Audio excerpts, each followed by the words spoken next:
a job at the new and improved Freddy Fazbear's Pizza. I'm here to talk you through some of the things you can expect to see during your first week here and to help you get started down this new and exciting career path. Now, I want you to forget anything you may have heard about the old location. Some people still have a somewhat negative impression of the company. That old restaurant was kind of left to rot for quite a while, but I want to reassure you, Fazbear Entertainment is committed to family fun and above all, safety. They've spent a small fortune on these new animatronics. Facial recognition, advanced mobility. They even let them walk around during the day. Isn't that neat? But most importantly, they're all tied into some kind of criminal database so they can detect a predator a mile away. Heck, we should be paying them to guard you. Now that being said, no new system is without its kinks. You're only the second guard to work at that location. The first guy finished his week but complained about conditions. We switched him over to the day shift. So, hey, lucky you, right? Mainly he expressed concern that certain characters seemed to move around at night and even attempted to get into his office. Now, from what we know, that should be impossible. That restaurant should be the safest place on Earth. So while our engineers don't really have an explanation for this, the working theory is that the robots were never given a proper night mode. So when it gets quiet, they think they're in the wrong room. So then they go try to find where the people are, and in this case, that's your office. So our temporary solution is this. There's a music box over by the prize counter, and it's rigged to be wound up remotely. So just every once in a while, switch over to the prize counter video feed and wind it up for a few seconds. It doesn't seem to affect all of the animatronics, but it does affect one of them. And as for the rest of them, we have an even easier solution. You see, there may be a minor glitch in the system, something about robots seeing you as an endoskeleton without a costume on and wanting to stuff you into a suit. So hey, we've given you an empty Freddy Fazbear head. Problem solved. You can put it on any time and leave it on for as long as you want. Eventually anything that wandered in will wander back out. Something else worth mentioning is kind of the quirky modern design of the building. You may have noticed there are no doors for you to close. But hey, you have lights, and even though your flashlight can run out of power, the building cannot. So don't worry about the place going dark. Well, I think that's it. You should be golden. Check the lights, put on the Freddy head if you need to. Keep the music box wound up. Piece of cake. Have a good night, and I'll talk to you tomorrow.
told you your first night wouldn't be a problem. You're a natural. By now I'm sure you've noticed the older models sitting in the back room. Those are from the previous location, and we just use them for parts now. The idea at first was to repair them. They even started retrofitting them with some of the newer technology, but they were just so ugly, you know, and the smell. So the company decided to just go in a whole new direction and make them super kid-friendly. Those older ones shouldn't be able to walk around, but if they do, the whole Freddy head trick should work on them too, so whatever. I love those old characters. Did you ever see Foxy the Pirate? Oh wait, Foxy. Oh yeah, Foxy. Hey listen, that one was always a bit twitchy. I'm not sure if the Freddy head trick will work on Foxy. If for some reason he activates during the night, and you see him standing at the far end of the hall, just flash your light at him from time to time. Those older models would always get disoriented with bright light. It would cause a system restart or something. Come to think of it, you might want to try that on any room where something undesirable might be. It might hold him in place for a few seconds. That glitch might have carried over to the newer models too. One more thing, don't forget the music box. I'll be honest, I never liked that puppet thing. It's always thinking, and it can go anywhere. I don't think the Freddy mask will fool it, so just don't forget the music box. Anyway, I'm sure it won't be a problem. Have a good night, and I'll talk to you tomorrow.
See, I told you wouldn't have any problems.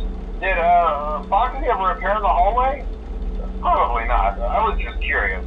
Like I said, he was always my favorite. They tried to remake Foxy, you know? They thought the first one was too scary, so they redesigned him to be more kid-friendly and put him in Kids Cove to keep the toddlers entertained, you know? But kids these days just can't keep their hands to themselves. The staff literally had to put Foxy back together at the end of every shift. Eventually they just stopped trying and left him as some kind of take apart, put back together attraction. Now he's just a mess of parts. I think the employees refer to him as just the mangle. Oh hey, before I go, I wanted to ease your mind about any rumors you might have heard lately. You know how these local stories come and go and seldom mean anything. I can personally assure you that whatever is going on out there, however tragic it may be, has nothing to do with our establishment. It's just all rumor and speculation, people trying to make a buck, you know. Our guard during the day has reported nothing unusual, and he's on watch from opening till close. Okay, well anyway, hang in there and I'll talk with you tomorrow.